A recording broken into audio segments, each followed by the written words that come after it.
Hello guys, आप सभी को मेरा नमस्कार। आज मैं आप लोगों के सामने पार्ट 4 यानी कि वर्गीकीय विज्ञान एवं द्विनामकरण पद्धति का पार्ट 4 आप सामने लाया हूँ। इसमें मैं आप लोगों को उसके आगे का मैं बताऊँगा। मैं कल आप लोगों को ये बताया था कि वर्गीकरण की क्रमबद्धता वो किस तरीके, उसके आगे की अब बात है कि जातियों का नामकरण, यानी कि जातियों का नामकरण किस तरीके से किसी भी स्पीशीज का नया नाम कैसे दिया जाता है वैज्ञानिकों के द्वारा। ठीक, तो अब जो ये साइंटिस्ट लोग होते हैं अंतर्राष्ट्रीय संहिता में अपना नियम किस तरीके से वो लोग पेश करते हैं और बनाते हैं। तो आज हम लोग ये जानेंगे कि किसी भी जीव का या किसी भी स्पीशीज का कैसे नाम रखा जाता है, वो भी बॉटनिकल एंड जूलॉजिकल नेम। तो हम लोग शुरुआत करते हैं कॉमन नेम से, यानी कि सामान्य या देसी नाम। अब इसमें क्या होता है कि हर किसी जीव का एक कॉमन नेम होता है, उस देश के नाम पे, उस स्थान के नाम से उसका बोला जाता है। जैसे हम लोग क्या करते हैं कि अपने देश का, यानी कि यहाँ पे सभी जीव जातियों का विभिन्न देश के लोग विभिन्न नामों से जानते हैं। यानी कि अब कह लिया जाए कि जो हम लोग होते हैं वो लोग अपने गौरैया, यानी कि इसमें क्या है, एक एग्जाम्पल के तौर से हमने एग्जाम्पल एक लिया है, तो वह एग्जाम्पल है घरेलू चिड़िया को हम लोग गौरैया, यानी कि जो हम लोगों के घर में एक गौरैया होती है, गौरैया एक पंछी है, तो उसको हम लोग अपने नाम से हम लोग यहाँ की देसी भाषा में गौरैया कहते हैं। कुछ लोग इसको यानी भर्रुइया नाम से लेके बुलाते हैं। तो हम लोग अब इसको जानेंगे कि इसका अलग अलग देशों में किस तरीके से पुकारा जाता है। तो देखिए, अब ये क्या है कि जो घरेलू चिड़िया है उसको इंडिया में क्या कहा जाता है, गौरैया, लेकिन इसी को गौरैया को ही अंग्रेज में कहा जाता है स्पैरो। ठीक, स्पैरो, इसको अंग्रेजी लोग जो होते हैं, अंग्रेज लोग होते हैं उसको स्पैरो बोलते हैं, और जर्मन लोग जो होते हैं, जर्मन लोग उसको कहते हैं हास्परलिंग। ठीक, उसको क्या कहते हैं, हास्परलिंग कहते हैं। तो वो हास्परलिंग जर्मनी भाषा है, वो लोग इसको हास्परलिंग कहते थे। उसके बाद हॉलैंड वासी, यानी कि जो हॉलैंड देश है उस देश के जो वासी होते हैं वो लोग कहते थे मूस। वो लोग जैसे हम लोग गौरैया कहते हैं तो वो लोग कहते हैं मूस। उसके बाद है स्पेन वासी जो होते हैं गोरियाना, वो लोग क्या कहते हैं, गोरियाना। अब उसके बाद आती है जापान में सुजून, उसके बाद तथा पुर्तगाली लोग क्या कहते हैं, पार्डल। ठीक, अब ये जरा सोचिए, एक ही पंछी है और एक ही पंछी के विभिन्न नाम हैं, एक पंछी और उसके विभिन्न नाम हैं, जो कि उसका स्वरूप सब कुछ वैसा ही होता, थोड़ा सा उसमें बदलाव आती है जेनेटिकली।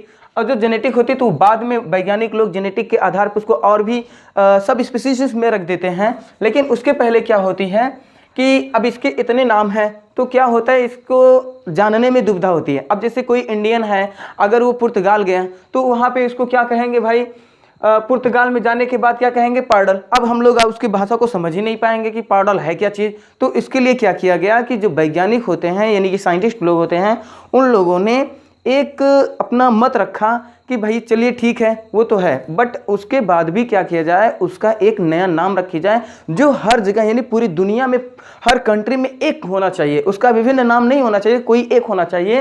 तो क्या किया गया उसके बाद, अब यहाँ पे क्या हुआ कि वैज्ञानिक नाम यानी द्विनाम पद्धति यानी नामकरण पद्धति। अब ये द्विनाम है यानी कि द्विनाम यानी कि दो नाम, एक तो क्या है, अब इसमें पहला और दूसरा। पहला क्या होती है कि वंश यानी जीनस, दूसरा होती है स्पीशीज यानी जाति। इस आधार पे यानी दो हो जाते हैं। ठीक, अब इसके आगे क्या है कि लीनियस, यानी कि जो वैज्ञानिक कैरोलस लीनियस होते हैं यानी टेक्सोनॉमी के जिनको जनक कहा जाता है, तो वो कहते हैं कि लीनियस अपनी पुस्तक यानी कि सिस्टेमा नेचुरी नामक किताब लिखते हैं। उस किताब में ये कहते हैं कि जो जंतु है यानी कि जातियाँ होती हैं, ठीक, प्रत्येक जाति का दोहरा नाम दिया जाए। क्या हो, दोहरा नाम दिया जाए। तो उन्होंने क्या किया, इस मत को प्रस्तुत कर दिया कि नहीं, उसका नाम दोहरा होना चाहिए। तो दोहरा नाम ये होता है कि एक वंश होती है और एक जाति होती है। तो अब इसमें क्या है, पहला, अब जो पहला नाम होता है वंश लिखा जाता है। पहला क्या होता है, वंश, जिसको इंग्लिश में कहा जाता है जीनस, तथा दूसरा नाम जो होता है स्पीशीज। दूसरा नाम क्या होता है, स्पीशीज। अब इनको और उनको ले करके तब जा करके एक जूलॉजिकल और एक बॉटनिकल नेम बनता है। उसके पहले उनका कुछ भी नहीं, अधूरा माना जाता है। तो इसको पूरा करने के लिए उनमें दो नाम होना बहुत ज़रूरी होती है। जिसमें से मिलती जुलती, ठीक, जिसमें से मिलती जुलती सम्मिलित प्रत्येक मिलती जुलती सम्मिलित किया जाता है। जैसे क्या है, गौरैया, गौरैया को क्या कहा जाता है? अब इसको जो गौरैया होता है, यहाँ पे देखिए जो हम लोगों अभी पढ़ा है कि गौरैया का कॉमन नेम यानी कई नाम होते हैं, तो उसको वैज्ञानिकों ने क्या किया, सभी वैज्ञानिकों की बैठक होती है, संगठन में मेल होता है, तो वो लोग कहते हैं कि नहीं चलिए ठीक है, गौरैया का नाम एक और दे देते हैं, हम लोग उसको साइंटिफिक नेम दे देते हैं यानी कि वैज्ञानिक नाम। तो इसका नाम रखा गया पैसर डोमेस्टिका, पैरस डोमेस्टिक, ठीक, पैसर डोमेस्टिकस, ठीक, उसका नाम रखा गया पैसर डोमेस्टिकस, ठीक। अब ये जो नाम है पैसर डोमेस्टिकस, ये पूरी दुनिया में इसका नाम फॉलो किया जाता है, किसी एक देश में नहीं कि सिर्फ इंडिया में ही कह दिया जाए कि पैसर डोमेस्टिकस हो गया, नहीं, चाहे आप अमेरिका में जाइए, चाहे इंग्लैंड में जाइए, चाहे जापान में जाइए, चाहे चीन में जाइए, हर जगह इसको अब एक वैज्ञानिक नाम से जाना जाता है, पैसर डोमेस्टिकस। अब जिससे क्या होता है कि वैज्ञानिकों को कोई दुविधा नहीं होती, कोई तकलीफ का सामना नहीं करना पड़ता। अब उसके बाद होती है क्या कि जो मनुष्य होता है, मनुष्य के नाम एक नाम रख दिया गया है होमो सैपियन। अब इसमें क्या है, होमो सैपियंस है, पहले इसमें एक उपजाति जुड़ चुका है।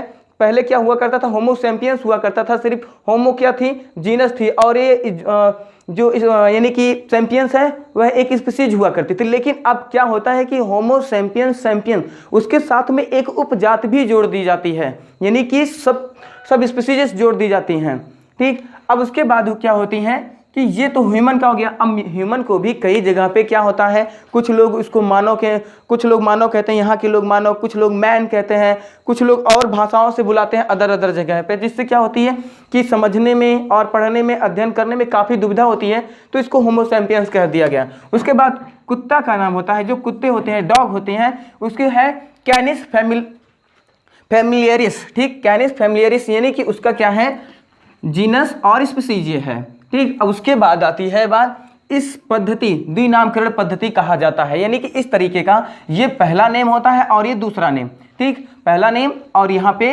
दूसरा नेम, पहला नेम और दूसरा नेम, इसीलिए इसको कहा गया द्विनाम पद्धति, ठीक। अब आगे हम चलते हैं, तो यहाँ तक आप लोगों को समझ में आ गया होगा। अगर जहाँ पे नहीं आप लोगों को समझ में आया होगा, आप लोग मुझे कमेंट बॉक्स में बता दीजिए, हम उसको फिर से सुधार करके आप लोगों को बताएंगे। उसके बाद कहा जाता है आधुनिक वैज्ञानिक, ठीक, जो आधुनिक वैज्ञानिक, ये मॉडर्न साइंटिस्ट होते हैं, इस विधि का प्रयोग करते हैं, यानी कि आजकल के जो वैज्ञानिक होते हैं इन्हीं विधि का प्रयोग करते हैं। ये नहीं कि जो पुरानी विधि में कैरोलस लिनियस ने जो दे दिया था छह यानी कि क्लास के बारे में बताए थे ना, उनका रिजेक्ट कर दिया गया, क्योंकि वो सुटेबल नहीं करते थे, अप्राकृतिक हुआ करता था, तो उसको रिजेक्ट करके इस नियम को फॉलो किया गया।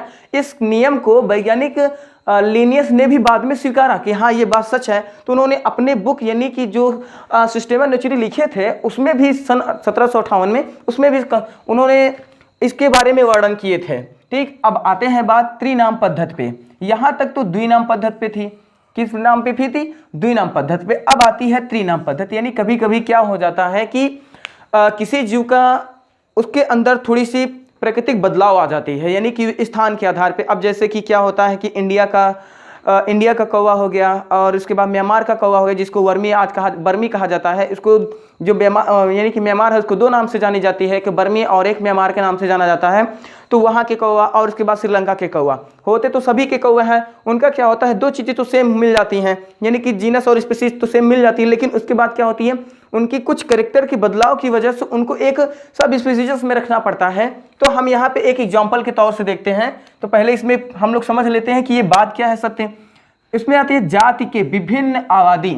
अब इसमें आबादी की बात कह रहा है, जरा इसको समझते रहिएगा, आबादी कह रहा है। उसके बाद वातावरण, ठीक, अब यानी कि इन्वायरमेंट की भी अब बात कर रहा है, यानी कि अब उसकी जो पॉपुलेशन है उसकी बात कर रहा है, और उसके बाद जो इसकी इन्वायरमेंट है उसकी भी बात कर रहा है, वहाँ की उसकी पॉपुलेशन कैसी है और उसकी इन्वायरमेंट कैसी है। अब जैसे क्या होती है कि भारत की इन्वायरमेंट, भारत में कई इन्वायरमेंट में होता है, तो इस तरीके से क्या होता है, सर्वाइव करना बहुत मुश्किल भी होती है, आसान भी होती है, ठीक। वातावरण में रहने के कारण उनमें कुछ असमानता आ जाती है, यानी कि आबादी और वातावरण में रहने की वजह से उनमें कुछ असमानता आती है, यानी कि कुछ थोड़ा सा बदलाव आ जाती है, जिसकी वजह से क्या होती है, उसकी एक अलग जाति बनानी पड़ती है। ये वैज्ञानिकों के लिए बहुत बड़ा मुसीबत का सामना होता है एक प्रकार से, लेकिन उसके भी क्या होता है, इसका भी बाद में हल निकाल लिया गया।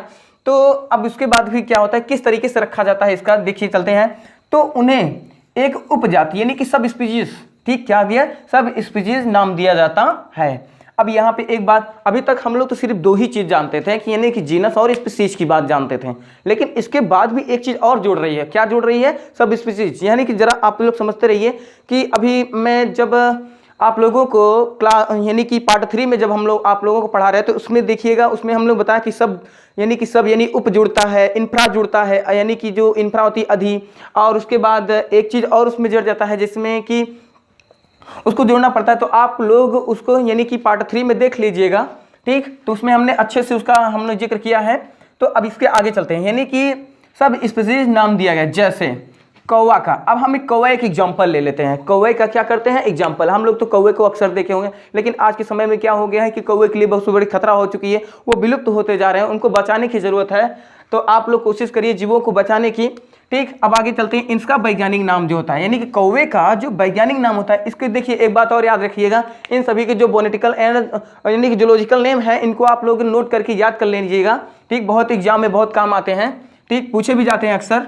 और उसके बाद है कौवे, यानी कि कौवे का नाम होता है कोर्वस स्प्लेंडस, कोर्वस स्प्लेंडस। अब ये जो है स्प्लेंडस यानी कोर्वस स्प्लेंडस जो इसका नाम है, यानी कि यहाँ पे क्या है, ये है जात, ये है वंश और ये है जाति, ठीक। अब इसकी यहीं पे सिर्फ 2 ही है, लेकिन अब बात एक फंस जाती है कि यहाँ पे आगे अब भारतीय कौवा जो है, अब यहाँ पे एक चीज़ और है कि भारतीय कौवा का नाम अलग, वर्मा का जो कौवा होता है अलग, और उसके बाद जो लंका का कौवा होता है उसका नाम अलग रखा गया है। अब इसमें देख लीजिए कैसे है, यानी कि कोर्वस, ठीक, कोर्वस स्प्लेंडस। यहाँ पे देखिएगा ये क्या है, वंश है। अब यहाँ पे एक कोर्वस क्या है, एक वंश है, और उसके बाद स्प्लेंडस ये जाति है, ये स्प्लेंडस क्या है, जाति, और एक फिर स्प्लेंडस जुड़ गया है, यानी कि जो भारतीय कौवा है उसके नाम क्या कि एक स्प्लेंडस और जुड़ चुका है, उसका क्या होगा, ये उपजाति है, ये क्या है, उपजाति, ठीक। इसको भी ध्यान दिए रहिएगा।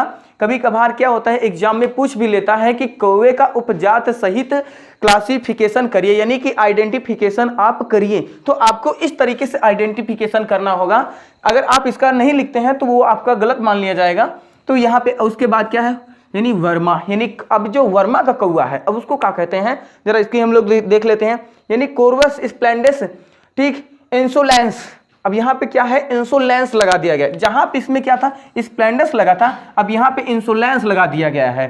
अब इंसोलेंस जो है उसकी यानी कि वातावरण, आबादी, इनके आधार पे रखा गया है। तो यहाँ पे क्या है, ये भी है वंश है, और ये भी है जाति है, और उसके बाद ये क्या है, उपजाति है। तो इसको आप लोग ध्यान में रखते रहिएगा। और उसके बाद है लंका का कौवा, यानी कि श्रीलंका ले लेते हैं, जहाँ के रावणवा हम लोग कहते हैं ना, रावणवा जहाँ का था, तो वहाँ की बात हम उठाते हैं, यानी कोर्वस, ठीक, कोर्वस, और उसके बाद स्प्लेंडस प्रोटिगेटस। अब यहाँ पे देखिएगा जो श्रीलंका का है सब कुछ मैच कर रहा है यहाँ की, यानी कि जो वंश है यानी कि जीनस है, और स्पीशीज यानी कि जाति, ठीक, ये चीज मैच कर रहा है सभी का, यानी कि भारतीय कौवा और वर्मी कौवा और उसके बाद श्रीलंकाई कौवा, ये सबका ये सब मैच कर रहा है। लेकिन एक चीज बदल जा रहा है, वो क्या है, बदल जा रही है, उपजाति बदल जा रही है। जरा इसके भी यानी ध्यान देते रहिएगा। अब यहाँ क्या है, इसको प्रोटिगेटस लगा दिया गया, इसमें जो इस यानी कि इंसोलेंस था अब यहाँ प्रोटिगेस हो गया। तो इस तरीके से इसका त्रिनाम पद्धति, यहाँ पे क्या है, त्रिपद नाम। अब क्या है यहाँ पे, त्रिपद नाम, यानी कि ट्री नोमेनक्लेचर। अब यहाँ पे ट्री नोमेनक्लेचर, अब इसमें क्या होता है, ये सब जो एक रिसर्च वाले होते हैं और जो वैज्ञानिक लोग होते हैं वो अक्सर इसका प्रयोग करते हैं। अब उसके बाद आती है नामकरण के अंतर्राष्ट्रीय नियम। अब इसमें क्या होते हैं, ये जो नाम चाहे मनुष्य हो, चाहे यानी कोई भी एनिमल हो, चाहे कोई भी प्लांट हो, यहाँ तक ऑल एनिमल ऑल प्लांट कि जिसकी भी न्यू डिस्कवरी हुई रहती है उसका एक मामला पड़ता है, यानी कि एक सामना करना पड़ता है उस वैज्ञानिक को या उस रिसर्चर को कि इसका नाम क्या रखा जाए। तो ये इसके लिए क्या होते हैं, पहले आपको अंतर्राष्ट्रीय संहिता का नियम का पालन करना पड़ेगा।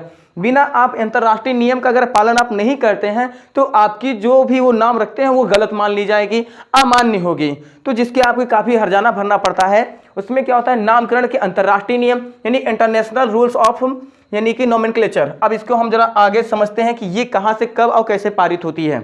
यानी कि इसमें कह रहा है कि सन 1901 ईस्वी में, कितने ईस्वी में, 1901 ईस्वी में, यानी कि तब अपने देश में अंग्रेजी शासन चलती थी, ठीक। अब उसमें क्या, 1901 ईस्वी में अंतर्राष्ट्रीय जीव विज्ञान कांग्रेस बैठक हुई थी, ठीक, अंतर्राष्ट्रीय जीव विज्ञान कांग्रेस की बैठक हुई थी 1901 में, तो उस समय में क्या किया गया था कि जो वैज्ञानिक कैरोलस लीनियस होते हैं ना, यहाँ पे ये लीनियस जी, इनकी ही बात को मान्यता दी जाती है। इनकी बात की मान्यता यानी कि वो जो नियम पारित किए थे उनकी मान्यता सन 1901 ईस्वी में मिलती है, उसके पहले उनकी मान्यता नहीं मिली थी। ठीक, अब जरा सोचिएगा इतने सालों बाद, यानी कि वो बता कब रहे हैं 1758 ईस्वी में बता रहे हैं, लेकिन पारित कब हो रही है 1901 ईस्वी में। इसका मतलब इतने दिन तक क्या थी, यानी कि जो नाम बनाने की पद्धति थी जीवों की वो क्या थी, गड़बड़ था, गलत था, वो सही नहीं था। तो इसको अंतर्राष्ट्रीय संहिता यानी कि राष्ट्रीय जीव विज्ञान कांग्रेस की बैठक में होती क्या है कि लीनियस, ठीक, लीनियस की द्विनाम के अनुसार मान्यता दी गई। अब उसमें क्या किया गया, जब अंतर्राष्ट्रीय संहिता में पूरे देश के वैज्ञानिक वहां पे बैठते हैं, ये नहीं कि बस इंडिया का ही हो या अमेरिका का हो, यही नहीं, सभी देश के वैज्ञानिक बैठते हैं, उसमें उनका डिबेट होता है, यानी बहस होती है, उनमें बहुत ज़्यादा किसी भी एक अक्षर का अगर नाम रखी जा रही, क्यों रखा जा रहा है, किस लिए रखा जाए, उसका अर्थ क्या होगा, उससे उसका मैचिंग क्या हो रही है, इस सबको मद्देनजर रखते हुए तब जा करके किसी भी जीव का नाम रखा जाता है। तो इसीलिए उसमें क्या है, मान्यता दी गई कि भाई वो अच्छा भी था। और एक खास बात, इनमें यह निर्धारित किया गया कि संसार की सभी जाति का वैज्ञानिक नाम एक कर दिए जाएं। यानी कि अब इसमें क्या है कि जैसे अब यहीं पे देख लीजिए, अब सेक्शन था, अब सेक्शन यही था ना, अब गौरैया था, अब गौरैया के अंग्रेजी में कुछ और, जर्मनी में कुछ और, हॉलैंड में कुछ और, उसके बाद स्पेन वाले कुछ और उसके बाद जापानी, पुर्तगाली, ये सब कुछ और कहते थे। अब इससे क्या बहुत ही दुविधा होती थी, तो वैज्ञानिकों ने कहा नहीं छोड़िए, इसकी हम चर्चा ही नहीं करेंगे, अब क्या है उसका एक ही नाम रख देते हैं। तो उन लोगों ने क्या किया, तो भाई गौरैया का एक नाम रख दिया गया ना, यानी कि पैसर डोमेस्टिकस, ठीक, पैसर डोमेस्टिकस ये नाम रख दिए। अब ये क्या है, ये एक नाम हो गया। तो इसीलिए कहा ना कि यहाँ पे अब क्या रहा है कि जाति का एक वैज्ञानिक नाम दे दिया जाए, एक नाम दिया जाए। जैसे होमो सैपियंस को यानी कि होमो यानी मानव का एक नाम दिया गया है, होमो सैपियन। अब कह लिया जाए कि इसका और नाम बदल दे के रख दें तो नहीं हो सकता, कतई नहीं हो सकता। तो आप कहीं भी जाइए, हाँ अपने से अगर नाम बदल देते रहे तो वो अलग सी बात है, आप उसको जा करके ढकेलुआ मकेलुआ कुछ भी कह दो तो अलग बात है, इससे कुछ मान्यता नहीं है। लेकिन अगर उसके बाद की बात की जाए कि भैया उनका यानी कि जूलॉजिकल नेम क्या है, तो जूलॉजिकल नेम आपको वहां पे क्या बताना पड़ेगा, होमो सैपियंस बताना पड़ेगा। अगर कोनो गौरैया पूछता है तो उसको आपके क्या बताना पड़ेगा, यानी कि पैसर डोमेस्टिकस बताना पड़ेगा। तो आगे हम चलते हैं, ठीक, ये हो गया। फिर 1961 ईस्वी में, यानी कि अब अपनी देश आजाद हो चुकी होती है, तो उस समय क्या होती है 1961 ईस्वी में बैठक होती है। तो उसमें क्या होता है, संशोधन होता है, उसमें क्या होती है, संशोधन होती है। उस संशोधन में क्या होता है कि ये बताया जाता है कि जो वैज्ञानिक नाम रखे जाते हैं वो कैसे रखनी है, यानी कि स्मॉल लेटर में कि कैपिटल लेटर में, तिरछे में लिखना है कि सीधे में लिखनी है, ये सब बताना पड़ता है। अगर आप उसमें नहीं बताएंगे तो सबसे गलत हो जाएगा। तो वहां पे क्या होती है, प्रत्येक जाति की वैज्ञानिक नाम जीनस बड़े अक्षर, यानी कि जो पहला अक्षर लिखना चाहिए वो बड़े अक्षर में होना चाहिए, ये लोग बताते हैं। यानी कि देखिएगा यहाँ पे हम लिखते भी हैं वही चीज, ये देखिए यहाँ पे अगर हमने पैसर डोमेस्टिकस लिखा है तो पी जो है मैंने कैपिटल में लिखा हुआ है, ठीक। अब होमो लिखना हुआ तो एच जो है वो हमने क्या लिखा है, होमो जो मैंने लिखा है वो किस में लिखा, कैपिटल में। और उसके बाद जो कुत्ते का लिखा है मैंने सी, यानी कि कैपिटल में लिखा है और तिरछे में होना चाहिए। इसमें क्या है, यानी कि नाम जीनस बड़े अक्षर तथा जात के छोटे अक्षर, यानी कि छोटे। अब यहाँ पे जात की भी बात आती है, ये जो है जाति यानी कि स्पीसीज। अब स्पीसीज की जो है वो छोटे अक्षर में होनी चाहिए, किस में अक्षर होनी चाहिए, छोटे अक्षर में। अगर यहाँ पे आप क्या करते हैं, यस इस तरीके से लिख देते हैं तो आपका ये जो जूलॉजिकल नेम होगा वो गलत हो जाएगा, रॉन्ग मान लिया जाएगा। और एक खास बात है, फिर उसके बाद क्या कहते हैं, अक्षर ये हो परंतु तिरछे में होना चाहिए। अब बात क्या कह रहा है कि तिरछे में होनी चाहिए, सीधा भी अगर आप लिख देते हैं। अब जैसे मान लिया कि होमो सैपियंस लिखना हुआ तो आप इस तरीके से अगर होमो लिखते हैं तो ये गलत हो जाएगा, तुरंत गलत करेंगे वहां पे। अगर आपको सही लिखना है तो इसके लिए आपको थोड़ा सा इसको दाईं तरफ आपको झुकाना पड़ेगा। इसको किस तरफ झुकाना पड़ेगा, दाईं तरफ, यानी इस तरफ याद रखना कि दाहिने तरफ झुकानी है, बाईं तरफ तो कतई नहीं झुकानी है। उसके बाद क्या करेंगे कि इसकी जो यानी कि स्पीसीज होनी चाहिए वो किसमें होनी, सॉरी जो इसकी जीनस होनी चाहिए, क्या वंश, वो कैपिटल यानी कि बड़े अक्षर में होना चाहिए। किस अक्षर में होनी चाहिए, बड़े अक्षर में। अब आती है बात, ठीक। अब उसके बाद इसमें कह रहा है कि यानी कि जाति छोटे अक्षर में, जात की जो शुरुआत होती है, किसकी, जात की शुरुआत वो छोटे अक्षर में शुरुआत होनी चाहिए, यानी कि होमो। अब ये जो सैपियंस लिखना हुआ, क्या लिखना हुआ हमको, सैपियंस लिखना हुआ, ठीक।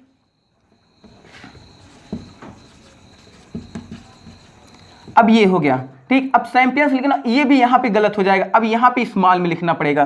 किस में लिखना पड़ेगा? स्मॉल में। अगर आप लिखते हैं तो ये आपका सही हो जाएगा, लेकिन अगर आप कहीं भी गड़बड़ाते हैं, यहाँ पे जैसे देख लीजिए कुत्ता का हो गया यानी कि कैनिस फैमिलियरिस, ठीक। अब यहाँ पे एफ भी जो है छोटे में लिखना पड़ेगा। आप अगर यहाँ पे बड़े लिख देते हैं तो भी आपका गलत हो जाएगा, ठीक। इसके लिए आपको ये ध्यान में रखना पड़ता है, ये अंतरराष्ट्रीय संहिता में आपको सब कुछ के ध्यान देने होते हैं। उसके बाद क्या रहा है कि नामकरण के लिए कुछ विशेष, ठीक, कुछ विशेष इंटरनेशनल नियम का पालन करना होता है।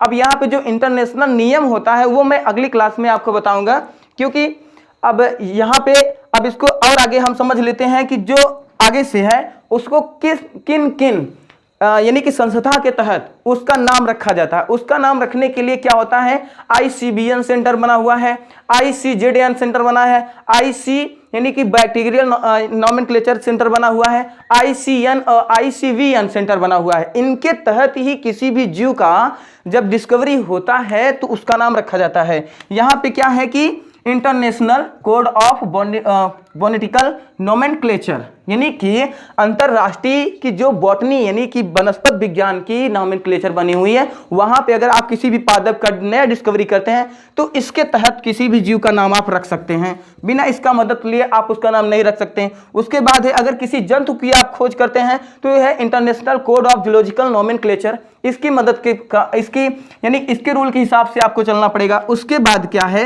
यदि किसी बैक्टीरिया की खोज होती है, किसी बैक्टीरिया की खोज होती है, international code of bacterial nomenclature के तहत उसका नाम रखना पड़ता है। यदि आप किसी वायरस की खोज करते हैं तो अब यहाँ पे देखना पड़ेगा, वायरस वाली बात आ रही है, international code of viral nomenclature, ठीक। अब यहाँ पे क्या है कि ये सब जो है इसको मद्देनजर देख करके, यानी कि द्विनाम पद्धति, त्रिनाम पद्धति को, यानी कि आप लोगों को अच्छे से समझ में आ गया होगा। तो आप लोग मुझे कमेंट के जरिए बताइएगा अगर आप लोगों को अच्छा लगा हो।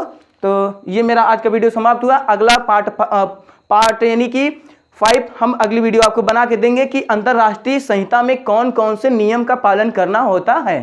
तब तक के लिए आप लोगों को नमस्कार।